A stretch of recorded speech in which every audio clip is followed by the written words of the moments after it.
Hello, friends. Welcome back to Currently Workshopping, a show where we work through the perils and frisson of being alive together. This is the last episode of the season and this year, obviously, and I thought it was only fitting to go back to the beginning where we all started to talk about the future of my stupidly, or maybe not stupidly, having quit my 9 to 5, or more accurately, 10 to 10, to be an influencer. Basically, is it time to sell out? And really, what does that even mean in this context? Is it always a bad thing when creators and artists sell out? Well, I don't really know, which is why I decided to devote this episode to investigating all of these questions by diving into three artists who themselves struggled with this thorny issue of selling out: the rock legend Kurt Cobain, the novelist Jonathan Franzen, and the YouTuber Gaby Dunn. For each, I'll give a brief history of their touch points with selling out in their respective fields, speculate, and I do mean speculate here because I didn't talk to any of them, speculate about how they might have felt about selling out, and then try to synthesize some takeaways from their stories for myself and maybe the broader world. But before we get into it, if you've enjoyed my content and want to keep up with my projects now that the season of Currently Workshopping is coming to an end, please subscribe to my Substack and follow me on Instagram, both linked below. I'm putting together some new endeavors, which I'm really excited about, and overall, I just want to be able to keep in touch with you guys, even if it's not through this screen. I never would have thought that sharing my thoughts would be interesting to really anyone, but I found researching and formulating ideas for y'all to be one of the most enriching activities. It's given me the opportunity to really explore topics and ideas that I've always had fleeting thoughts about, but wasn't able to explore in more depth back when I was working full time. And honestly, just for that, I am so grateful. Okay. Before I get all misty eyed and emotional, let's just dive in. A few weeks ago, I was meeting with another creator friend. She has a much larger platform than I do, and we got onto the subject of how we were monetizing because that's always a popular discussion topic when creators get together. She asked me how I was doing on monetization, and I had to tell her that honestly, I really hadn't monetized much. I was living primarily off of my savings, and depending on how the advance for my book shook out, I was low key planning on looking for part time work or contract work in January because I didn't really want to be in a position where I had to take every single brand deal that I was offered. Basically, every creator's nightmare was happening to me. I had quit my corporate job for self employment, and it was turning out that self employment was more challenging than I had mentally prepared myself for. And I had mentally prepared myself for a lot of challenge already. Now, she's one of the most business savvy creators I know, and she was honestly shocked. She was like, "Why haven't you sold out? Take those brand deals, make those clickbait viral videos, sell out, sell out." And that was really how we ended the call, with her egging me to sell out.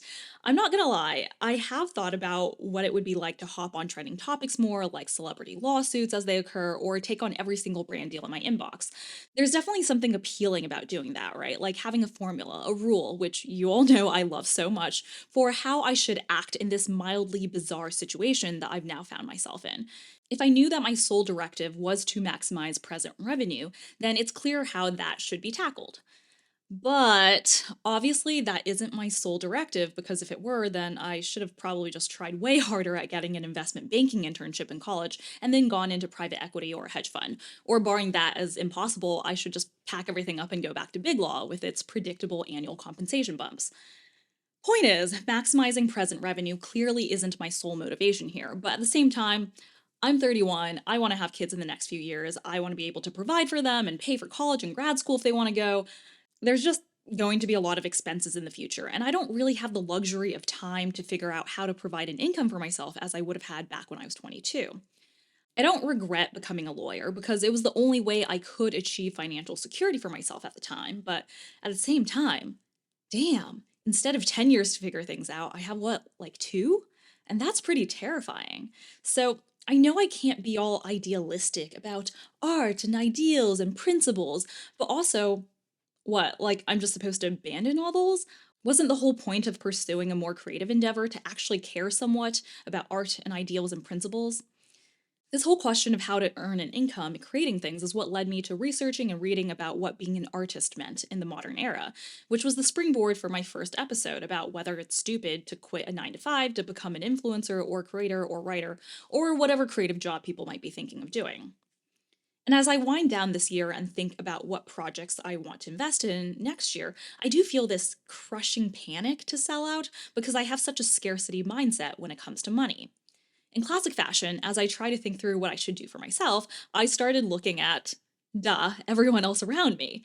Even though I know I should focus more on myself and ignore what others are doing, it seems stupid of me to not at least take a cursory look around me, right? Like, what were other creators' strategies when it came to this ideals versus money tension? How did they choose when to sell out if they sold out at all? It's not so much that I wanted to copy them, but I just felt like I wanted to hear something, anything, to use as the starting point for my own thinking. This was actually something that happened a lot at work too. Like, I realized that one of the most effective things that I could do as an associate was to give partners something to respond to.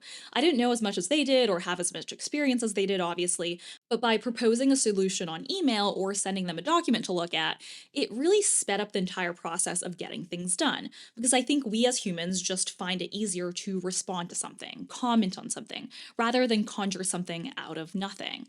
Like, I do think that one of the reasons I made for a good associate was because I always proposed a process and gave partners something to look at. I didn't just send them something, ask them, what should we do? Sometimes I was wrong or off, sure, but I think as long as the tone is trying to be helpful and not like dictating, supervisors and bosses really appreciate it. It's like getting dinner with a group of friends, and it's always nice when someone actually takes charge and suggests a place? So, along those lines, I was like, okay, I don't know what I should do when it comes to this ideals versus money divide, when it comes to selling out. So, let's look into what other people did. My first stop was obviously Kurt Cobain. His quote from a 1992 interview with Rolling Stone was frequently quoted in most of the articles about selling out that I read. The interview is iconic for many reasons, but one of them, I think, is because Cobain appeared on the cover of Rolling Stone for the story wearing a DIY t shirt that said, "Corporate magazines still suck." Like, clearly he had the topic of selling out and what that means and how he felt about it and what it meant that he was the cover story for Rolling Stone on his mind.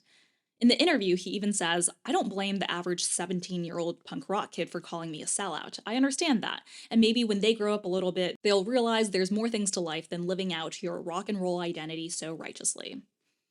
The way he says that, you'd think he was significantly older than 17, but he was only 25. At the same time, he had an infant daughter whom he was fighting for custody of, and also struggled with drug addiction for all of his adult life. Really, just this perfect representation of what it means to be both young and old, successful and a mess, responsible and irresponsible. All of these contradictions and battles that he was waging internally.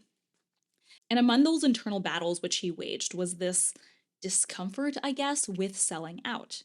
The reporter who wrote that Rolling Stone story, Michael Azerrad, ended up befriending Cobain after the interview, and Azerrad recalls being invited by Cobain for a business dinner involving the quote unquote grown ups, which was the term Cobain used to refer to all of the business executives involved with the band. I'm guessing like agents in various realms, managers, publicists, label execs, all of that. And Cobain was not happy to be at that dinner. He didn't respond much when people spoke to him, ordered only a slice of cake instead of real food, and then came back from the bathroom after a long time, obviously high. And that is just so heartbreaking. I don't know.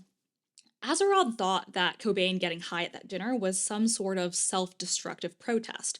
But protest against what? Material wealth, mainstream success, being in the public eye so much?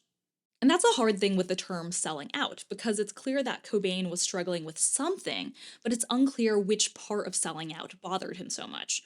Cobain apparently hated getting his photo taken, didn't want to ride a limo to Nirvana's appearance on Saturday Night Live, and railed about Pearl Jam in another magazine interview, saying that he would love to be erased from his association with that band and other corporate bands like the Nymphs and a few other felons. He said he felt a duty to warn the kids of false music that's claiming to be underground or alternative, that they were just jumping on the alternative bandwagon. This is pure speculation on my part, but I think there was some sort of dissonance between who Cobain thought he was in his head and the who that was living his life after Nirvana got big. I mean, he dropped out of high school. His mother kicked him out of the house after Cobain chose music over getting a job. He was homeless and slept on friends' couches and once even lived under a bridge. He was a repeat vandal, spray painting words on trucks and banks. His favorite words included queer, God is gay, and abort Christ. I can't imagine, if that's the version of you that you had in your head, how you could square that with selling millions of albums, going to fancy restaurants with executives in suits, hearing about news shows criticizing your character and calling your life drug infested, getting hassled by fans.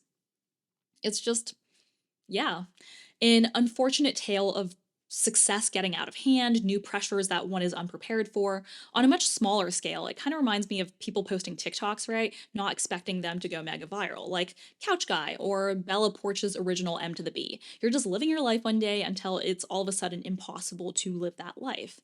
And sure, maybe you did want some audience acceptance, some success, because after all, we all have bills to pay and people to look out for, but there's a point at which getting chosen, being anointed, creates this version of yourself that's bigger than you, and probably much more different than you. Some celebrities, I'm thinking Beyonce, Taylor Swift, handle this duality really well, but others seem to strain under the pressure. I'm really glad Cobain's fame wasn't during the era of social media, to be honest, because I can't even imagine how hard our era of constant posting and 24 hours news cycles would have been on him. In light of all that, it's fascinating to reread his famous Rolling Stone quote because, on some level, it seems that Cobain was trying to convince himself that what he was doing was okay, that there were more things to life, to his life, than living out his rock and roll identity.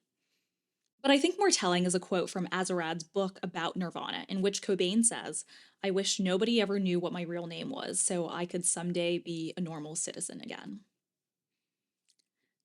I guess what I take away from Cobain personally is that unintentionally selling out is the worst thing one can do. Like, it's one thing to sell out because you have other things in your life that are important to you that you want to care for, but it's a whole other matter to either sell out unintentionally or sell out but regret doing so the whole time after the fact. I don't think this is unique to being a musician, although this happens to musicians, but in every career, it's possible to be seen as a sellout, right? Even in law, you kind of have this purest form of law, which is legal aid, public defense, helping the little guy, and then you have corporate lawyers in the colloquial sense, right? These lawyers who represent corporations and tend to earn more money than their peers who represent individuals. And the most heart-wrenching place to be, in my opinion, is the lawyer who wanted to do legal aid but winds up being a corporate lawyer. And if there's no way to get out of that or no way for that person to accept themselves as a corporate lawyer, then going to work every day is miserable. It just is, no matter how much money you're making, because it is miserable trying to be someone who you don't believe you are. Of course, we all have different tolerances for that identity dissonance. Maybe you're okay with it for a few weeks, a few months, a few years, particularly if you have some goal like paying off your student loans or mortgage or saving for your children's college funds. But eventually, if there isn't a larger purpose of this identity dissonance, you'll start feeling it. This is why journaling is so valuable and so often vaunted as a productivity and optimization tactic, because the act of forcing yourself to pay attention to yourself and how you feel is a really effective way of identifying identity dissonance and proactively fixing it. I've been trying to journal a lot more, and it did help me identify that, for example, I don't enjoy recording myself, which is funny because I do it all the time, but everything related to filming, adjusting white balance, setting up the tripod, putting on some makeup so I don't appear too ghastly on screen, even remembering to charge my camera, just sucks the energy out of me, makes me feel like I'm not the purest form of myself. And that's a good insight to have, to keep in mind that a lifetime of filming myself will probably lead me to identity dissonance, and I should probably do something with my life that doesn't involve filming myself all the time. Okay, the next person I studied was Jonathan Franzen, the author of the novel The Corrections. So Franzen's novel was picked for Oprah's book club, which I found out is basically like the biggest portend of commercial success. Franzen, however, was really, really open with the media about his ambivalence at being selected. In an interview with a Seattle newspaper, the Post Intelligencer, Franzen said, "That Oprah selection will probably not sit well with the writers I hang out with and the readers who have been my core audience." He also told the Miami Herald that he felt muddled about the Oprah pick, especially the logo's quote unquote corporate branding. His statements were so, well, classist for one, and also not PR friendly, I guess, that Oprah contemplated canceling Franzen's appearance on her show, which eventually did end up happening. Franzen ended up writing Oprah a personal letter of apology at his publisher's request, and his publisher's publicity chief had to hire a media coach for Franzen. Again, we see someone who truly sees themselves as an artiste to be quite disdainful of potential commercial success, although I suspect Franzen probably would have been okay with it had his book, like, won the Pulitzer or something. It wasn't so much that he didn't want commercial success. Franzen felt quite loyal to his publisher and wanted to add to his publisher's sales. But he said, and I quote, "Having gotten there with my own steam, I felt a certain resistance to the boost that the Oprah Book Club selection would represent." And there we have it. Being an Oprah's book club pick created identity dissonance in Franzen, even though part of him wanted to sell out for the sake of his publisher. His issue really was that he never reconciled those two parts of himself. He kept on going back and forth between wanting to do it for his publisher, but also not wanting to do it for himself. And I get that. I really do.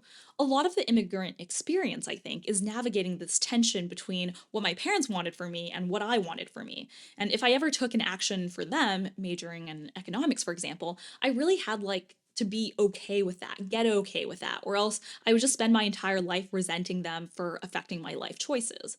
When ultimately I'm still the person who decides things in my life, right? So it's kind of unfair of me to choose to do something for someone else's sake and then blame them or guilt them or even weirdly undermine that choice because it's not what I actually wanted. I feel that's what got Franzen in this whole Oprah debacle. He wanted to sell out, but then didn't feel comfortable committing to selling out. Or maybe just wasn't media trained enough to think twice about how offensive some of his statements were about Oprah's book club. Either way, it wasn't good. I recently read this wonderful profile of Colleen Hoover in the New York Times, and some of the comments were just chock full of people like Franzen who were dismissive of Hoover's books and the fact that so many people read them. Like somehow it's a bad thing to be that popular, to write something that appeals to so many people, even people who don't normally read many books. Funnily enough, the New York Times Book Review had reviewed Franzen's novel and noted that the corrections had, quote unquote, just enough novel of paranoia touches so Oprah won't assign it and ruin Franzen's street cred. This is clearly a self perpetuating problem. Franzen didn't want to be an Oprah's book club pick because he thought it would represent something bad, and that belief was bolstered by the New York Times Book Review. Just really a circle jerk of elitism over here. There doesn't seem to really be any new lesson from Franzen, except if you're going to sell out, to commit to selling out publicly. Cobain was deeply conflicted about selling out too, but Cobain did commit to selling out. He committed hook, line, and sinker, the whole 9 yards, the entire confection. I don't know, it's just a really funny situation where a rock star is the more controlled person and better at PR compared to the author. And lastly, I obviously had to research some YouTubers, as content creators are probably the most susceptible to selling out in light of the relatively lower barrier to entry and the fact that most creators don't earn very much at all. A YouTuber, Gaby Dunn, wrote a feature article in 2015 titled Get Rich or Die Vlogging: The Sad Economics of Internet Fame. In the essay, they talk about how hard it is monetarily to be a moderately successful YouTuber, but not one of those mega YouTubers like PewDiePie or Jenna Marbles, or in more modern terms, I guess, Emma Chamberlain.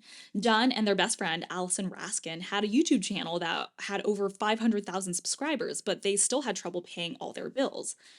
Dunn talks about the pressure to do as many brand deals as possible, all the while fielding negative comments from viewers calling them sellouts, as well as the attractiveness of making rage baked content for views, citing Nicole Arbour's Dear Fat People. Dunn writes very candidly about hysterically crying in their car because they weren't sure how they were going to make rent despite having a sizable following online. Dunn ends the essay by saying that they will either have to stop creating content for the internet or find a more traditional, quote unquote, real job, perhaps screenwriter, or by going to auditions. All of Dunn's observations really resonated with me and honestly encompass a lot of my own fears around creating content and putting things online. Like, right now, it's not a sustainable income. It's not a reliable income. It's something that I'm doing because there are some parts that I really like about it, just not the filming myself, and because I'm hoping that it can open the door to opportunities to do things that I do want to do. And as I was reading this essay, I was like, damn, I relate to all of this so much. So, what did happen to them? I did some Googling and online stalking, and it turns out that Dunn's guesses as to what their future held both kind of came true. They don't post YouTube videos much anymore, just video uploads of their podcast. And they were a writer for Big Mouth and have developed TV pilots, as well as were in best selling novels and graphic novels. Basically, they managed to use YouTube as a stepping stone to a quote unquote real job. From a purely external view, which I know can be very incomplete, like the over 500,000 subscribers that Dunn's channel had in 2015, they do seem to have done the thing. They have management listed on their website, a New York Times bestselling book, a long running podcast that has gotten guests like Elizabeth Warren. All of that makes it really unclear then whether Gaby actually did sell out. They clearly did have to take on brand deals in order to survive, which could be selling out. But now that they're less in the brand deal space, which is the most public way of selling out, it's less obvious whether they're selling out now. They could be selling out in entertainment, right? Like writing for shows they despise but pay well, or doing ad reads on their podcast from brands that they don't believe in. But unless they tell us, we really just don't know. It's kind of like my previous example of what selling out in law might mean. It could mean working in big law when you actually want to do legal aid, but not all big law lawyers are sellouts, right? Because some of them wanted to work in big law, even though some members of the broader public might call them sellouts regardless, in the way that we're all sellouts if we labor for corporations, which honestly is the only way to survive in our uber capitalistic society. But the interesting thing I find about Gabby's story is that we just don't know where they landed on selling out. Of course, I haven't extensively listened to their podcast, and maybe they talk about it more on there, but for the most part, Gabby could be selling out behind the scenes, or maybe could have found a way to not sell out at all. We just don't know. What I get from Gabby's story is that there is a distinct quality to brand deals that draws the ire of the public eye more so than other ways of selling out, even though the other ways of selling out might be more lucrative, less ethical, and even more deceptive. I don't really think there is a meaningful difference integrity wise between a creator earning money from a brand deal and a creator earning money from doing an ad read on a podcast.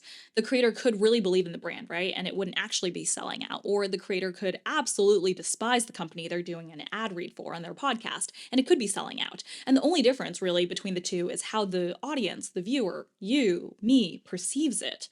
And I'm totally guilty of this too. Even as someone who does the occasional brand deal and knows how important they are to a creator's financial livelihood, I do tend to scroll immediately past paid partnerships on TikTok, even though I know that the paid partnership takes effort, time, represents the potential livelihood of the creator.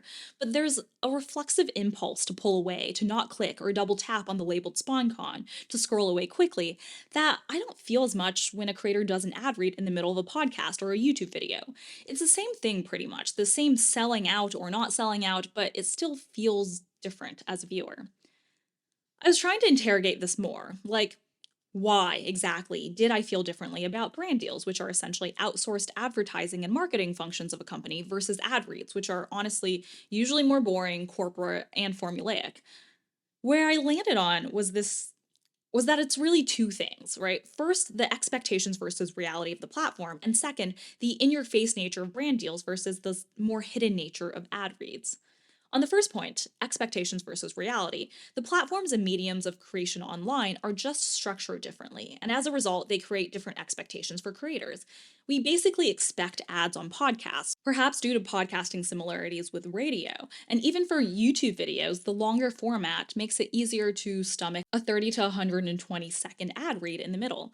Of course, there is a certain ratio that needs to be respected, and even long form can be seen as selling out if it feels like there's too many ads per real minute of content. On the other hand, what makes short form platforms like TikTok and Instagram different is the emphasis on scrolling, on being fed content without having to do a single thing. The feed isn't just one creator's videos, it's a mishmash of a ton of creators' videos, which means that scrolling past one ad feels the same to viewers as skipping a podcast ad read, but for the creator, the difference is monumental. A skipped ad on TikTok means that the creator will have to worry about future brand deals and videos, whereas a skipped ad on a podcast means that the creator still knows that they have the audience's attention for the rest of the episode. TikTok has really trained its users to expect something for you all the time, even if we don't give back to creators in any way. We don't even have to follow someone to get their videos on our feed all the time. It's kind of a perfect utopia for media consumption in a way, but certainly a dystopia for digital media creation. On the second point, the in your face nature of brand deals versus the subtler and more hidden nature of ad reads, this actually reminded me of the kerfuffle around Kim Kardashian's 40th birthday party in 2020. If you remember, it was during the peak days of the pandemic, before any vaccines, and Kim tweeted about feeling so humbled and blessed to be able to celebrate her 40th birthday on a private island with 40 of her closest family and friends. Probably to preempt criticism, she added that this private island event was only possible after 2 weeks of multiple health screens and asking everyone to quarantine, and saying that she surprised her closest inner circle with a trip to a private island where we could pretend things were normal just for a brief moment in time. Now, this tweet sent Twitter into a tizzy, and while most people agreed that the tweet was tone deaf in light of the, well, global pandemic that was killing hundreds of thousands of people and isolating millions others, it was really unclear whether people were angrier about the fact that Kim had flown her friends to a private island during COVID or the public display of Kim having done so. I mean, I guess this is what happens in our technologically advanced society, where spectacle and simulacra are everyday projections that we must contend with. Not only do we have to think about whether we want to do something, but we also have to think about whether we want to show it publicly and what showing it means above and beyond just doing the act itself. And that's how brand deals kind of feel to me. Like, it's one thing to work for a company doing their advertising behind the scenes, but it's another thing to do advertising for a company and then publicly post it for others to see on your own account. If influencers worked in Shein's advertising and marketing department, right, creating ads and posting them, we would interpret it very differently. The spectacle of their creation in that context is different from the spectacle of their creation when the same influencers make ads as contractors and post the ads on their own accounts, even if the substance of the act is virtually the same as between the two. Like, that's kind of weird to me. I know it is different, it feels different, but it's also very weird to me that it does end up feeling so different. What is the difference really between an influencer making 20,000 from a sponsored post and a marketing employee receiving like an exorbitant salary? I don't know, let's say 500,000 from making ads for their employer. Of course, there's the fact that companies are less likely to pay their marketing employees that much, but suspending that disbelief, it seems to me that the major difference between these two people is just how obvious this earning of money is and whether the person made a spectacle out of the act. Ad reads in the middle of long form content, of course, are still spectacles in a way, but quieter spectacles due to their surroundings, like Kim going on her private island birthday, but only including a few seconds of the event in a 2020 montage or something. It still happened, yes, but the presentation of it is different, in such a way that we interpret the event differently. This is all to say that not only is there the decision for creators on whether to sell out, but there's a question of how exactly to sell out. What is a palatable way of selling out? We're not only concerned with binaries here, but also degrees when it comes to selling out. I admit that I still haven't figured out whether and how I want to sell out, but I do suspect that I will probably have to do some form of selling out next year. After all, that's the reality of late stage capitalism, and my sabbatical fund is running out. I'll just have to see how I want to sell out and what forms of selling out will be acceptable to you guys, if any. And if there aren't any acceptable forms of selling out, then hey, YouTube, are you hiring for a product or a privacy council? Call me. And that is all for this episode and this season. If you've stayed with me throughout all this, thank you so, so much for listening and being patient with me while I tried new things and messed around. I'm not sure what the future of this podcast will look like in the future, but if you've enjoyed it, please rate, review, and subscribe, as that does give me valuable insight into what's providing value for you, and then I can hopefully do it more. To keep up with updates on this podcast, my videos, and other projects like my book, head on over to my Substack and Instagram, both linked below, which will be the first portals for all notices and announcements. And thank you again for spending some of your precious time with me and my thoughts. I can't tell you how much I genuinely appreciate it, and I can't wait to regroup and figure out how to be a better creator for y'all in 2023. This year has been an absolute roller coaster, and I am so grateful to y'all for sticking by me the entire way. Happy holidays and Happy New Year.